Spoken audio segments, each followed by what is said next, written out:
Assalamualaikum warahmatullahi wabarakatuh.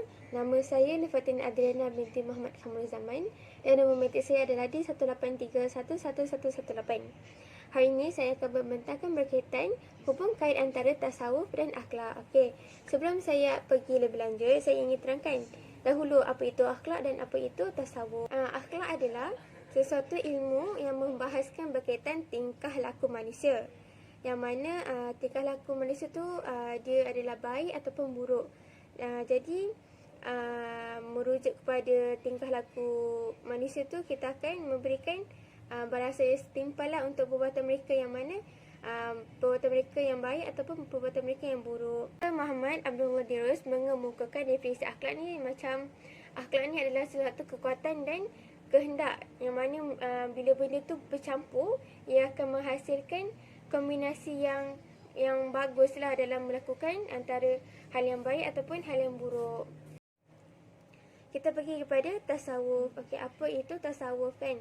Daripada segi bahasa, ulama berpendapat bahawa tasawuf ni banyak sangat maksud dia. Salah satunya adalah as-sufah, as-sifat, as-suf, as-saf dan macam-macam lagi lah. Kalau daripada segi istilah pula, sama macam daripada segi bahasa tu, dia berpendapat macam banyak lah sebenarnya tasawuf tu diorang simpulkan. Sebabkan kenapa? Sebabkan ketulusan dalam menghadap Allah Subhanahu Taala ni dicapai dengan pelbagai cara atau pelbagai kaedah. Bagi senang faham lah kan, tasawuf ni adalah ilmu dan amal yang mana ia berhubung lah dalam penyucian diri, kita lah untuk makam yang tertinggi. Kita masuk kepada hubungkan antara tasawuf dan akhlak, yang mana tasawuf dengan akhlak ni dia macam berkait lah antara satu sama lain.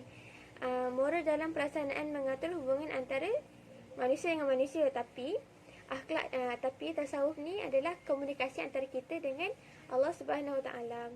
Kemudian akhlak adalah dasar untuk pelaksanaan tasawuf, sehingga dalam praktiknya tasawuf mendekatkan moral, yang mana tasawuf dan akhlak ni tak dapat dipisahkan lah, sebabkan kesucian hati ni lah, dalam kesucian hati ni lah yang akan membentuk akhlak yang baik. Pada dasarnya, seseorang yang memasuki dunia tasawuf ni, dia akan tunduk secara fizikal lah dan rohani dengan mendekatkan diri kepada Allah Subhanahu Wa Taala dalam menjaga akhlak dia lah, dengan akhlak dia dengan apa yang terbaik lah. Okey, dengan adanya ilmu tasawuf ni, manusia ni akan berakhlak mulia, yang mana mereka akan terhindar daripada sifat mazmumah yang dibenci oleh Allah. Mereka akan dihindari daripada sifat cinta dunia, macam mereka tak akan makan rasa untuk kepuasan mereka, mereka tak akan saling membunuh. Lepas tu mereka tak akan berbuat kuasa lah macam mana yang berlaku pada zaman sekarang, yang mana suasana tu macam menjatuhkan imej Islam lah kan, yang mana Islam ni menekankan pada akhlak dan ihsaniyah sesama manusia.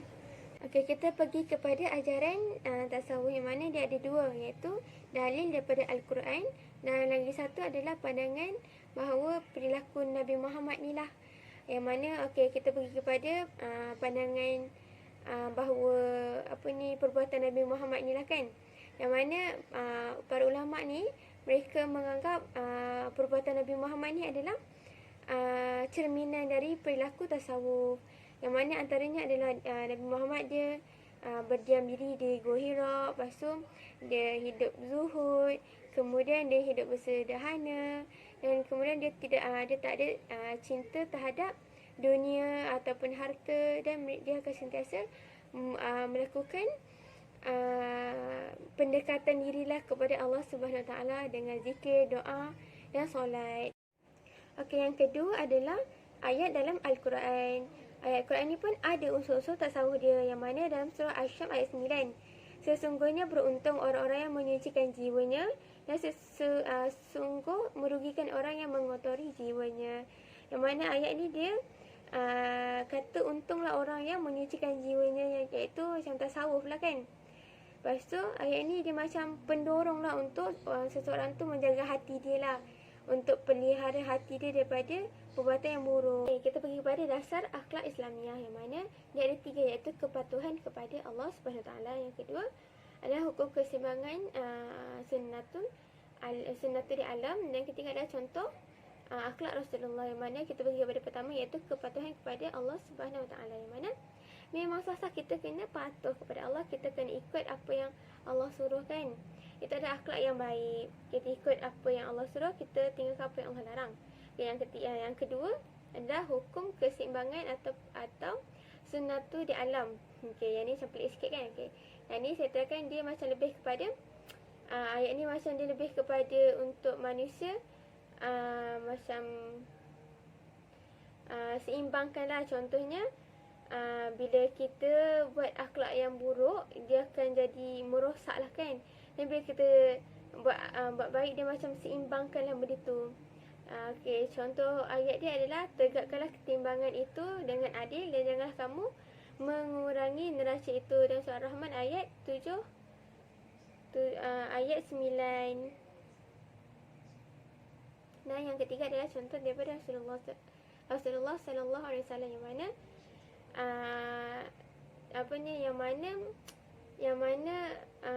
apa yang ada kat dalam Rasulullah ni adalah contoh terbaik untuk kita teladani. Kita pergi kepada kepentingan dia, yang mana kat sini saya tulis tiga kepentingan dia untuk diri sendiri, masyarakat dan agama. Yang mana kepentingan untuk diri sendiri adalah yang akan melahirkan manusia yang tahu 5 maqasid yang disyariatkan oleh Islam, iaitu memelihara agama, memelihara nyawa, memelihara harta, memelihara akal dan keturunan daripada mencintai perkara-perkara yang merugikan, seperti cinta dunia ni. Dia akan lebih kepada ikhlas, bersungguh-sungguh, sifat rajin, macam itulah. Kemudian kita pergi kepada kepentingan untuk masyarakat, yang mana matlamat tasawuf ni adalah menjadikan manusia kenal kepada penciptanya. Jadi keperluan masyarakat untuk tahu ilmu ni dalam mengenal nilai-nilai kerohanian ni, dia macam haruslah kan, harus untuk masyarakat kenal ilmu tasawuf ni, untuk mereka faham dan aplikasikan dalam kehidupan mereka sehari-harian. Macam mereka kiranya diorang macam menjauhkan daripada gejala sosial dalam macam masalah remaja sekarang, macam tu lah. Dan yang ketiga adalah kepentingan agama, daripada segi agama, yang mana tasawuf ni akan melahirkan umat Islam yang bertakwa, yang menjadi matlamat semua insan yang beriman, iaitu insan yang takut kepada Allah sama ada dalam keadaan tertentulah, yang mana ia terang di hadapan manusia lain ataupun ia tersembunyi saat dia bersendirian. Contohnya poin kat sini saya akan beritahu macam dia akan berakhlak baik lah kan. Dia akan menghindari sifat mazmumah yang dibenci oleh Allah, dan mereka akan terhindari daripada masalah cinta dunia. Maksud saya kata tidak akan cinta, tidak akan tamak, tidak akan curang dalam melakukan timbangan ataupun melakukan rasuah demi kepuasan hidup mereka lah. Itu adalah kepentingan tasawuf ataupun kepentingan akhlak dan tasawuf ni lah, untuk diri sendiri, untuk kita kenal, untuk menjadikan manusia ni kenal 5 maqasid yang disyariatkan yang telah saya keterangkan. Untuk masyarakat ni dia macam untuk masyarakat dia celik mata dia untuk aplikasikan dalam kehidupan mereka sehari-harian, supaya tak berlaku masalah-masalah yang teruk macam sosial dalam kalangan remaja macam tu. Dan dalam segi agama pula, yang mana kita semua nak jadi insan yang baik. Sekian itu saja daripada saya. Sekian, terima kasih. Assalamualaikum warahmatullahi wabarakatuh. Nama saya Sharifah Nuratirah binti Salakin. Nombor matrik di 183111099. Okey, dekat sini saya akan teruskan pembentangan tentang hubungan akhlak dan tasawuf ini. Okey, yang kita teruskan dengan kelebihan. Okey, kat sini terdapat kelebihan, iaitu yang pertama, sama-sama berorientasi kepada kecintaan dan ketaatan kepada Allah Subhanahu Wa Taala. Yang kedua, sama-sama berorientasi kepada kemuliaan akhlak dan kebersihan jiwa. Dan yang ketiga, sama-sama mengarahkan kepada terciptanya kebaikan di dunia dan di akhirat. Okey. Okey, kita teruskan dengan hubung kait antara akhlak dan tasawuf. Okey.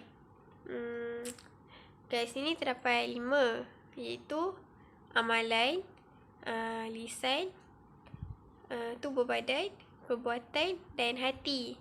Okey, dekat sini, contoh bagi amalan itu seperti bersedekah, beribadah, melakukan perkara-perkara yang ialah mendatangkan kebaikan, kan, mendapat pahala, yang tidak dilarang oleh Allah Subhanahu Wa Taala. Seterusnya ialah lisan. Lisan ni contoh dia jaga percakapan, berselawat, berzikir, kan. Elaklah daripada berkata perkara yang tidak bermanfaat, kan. Seterusnya ialah tubuh badan. Tubuh badan ni kita jagalah tubuh badan kita seperti bersuci, kan, bersihkan diri, jaga kebersihan, kesihatan, kan, mengikut syariat Islam, jangan mengubah ciptaan Allah macam tu, kan. Yang seterusnya iaitu perbuatan. Perbuatan ialah perbuatan yang mendatangkan manfaat, kan, mendatangkan kebaikan, macam amalan-amalan tadilah. Seterusnya yang last sekali iaitu hati. Hati lebih kepada niat. Niat ialah kita niat lah, macam kita nak melakukan sesuatu mesti kita ada niat, kan. Niat kita lakukan benda tu untuk apa. Contoh macam kita bersedekah, kan, kita niat ikhlas ke tak untuk kita bersedekah tu, kan. Kita bersedekah semata macam nak datangkan kepujian ke, bukan. Itu adalah secara ikhlas. Seperti itu. Itu adalah hubung kait di antara akhlak dan tasawuf. Bahagian yang terakhir ialah contoh bagi hubungan akhlak dan tasawuf ni. Dekat sini saya ambil 3, iaitu wara',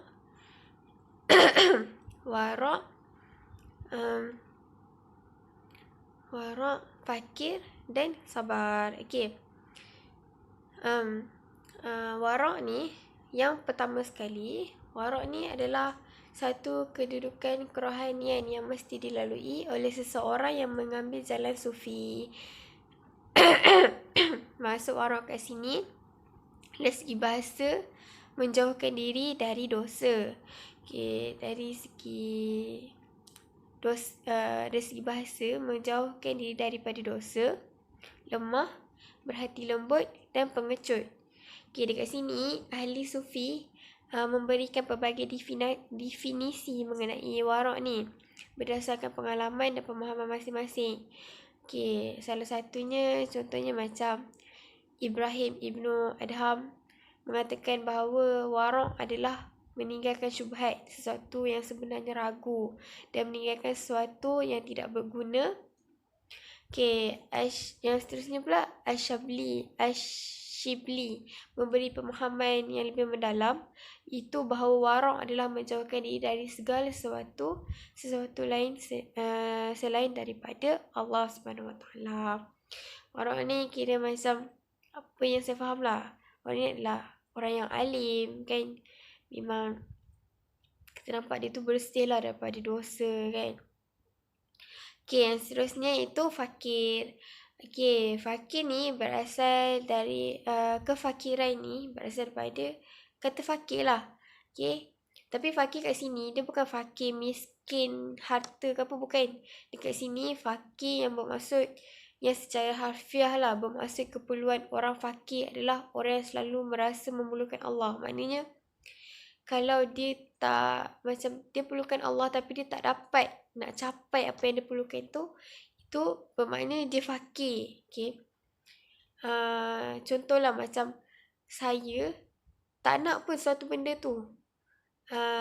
Dan saya tak dapat pun benda tu, itu tak dikira fakir. Walaupun sebab saya tak ingin, tak perlukan pun benda tu.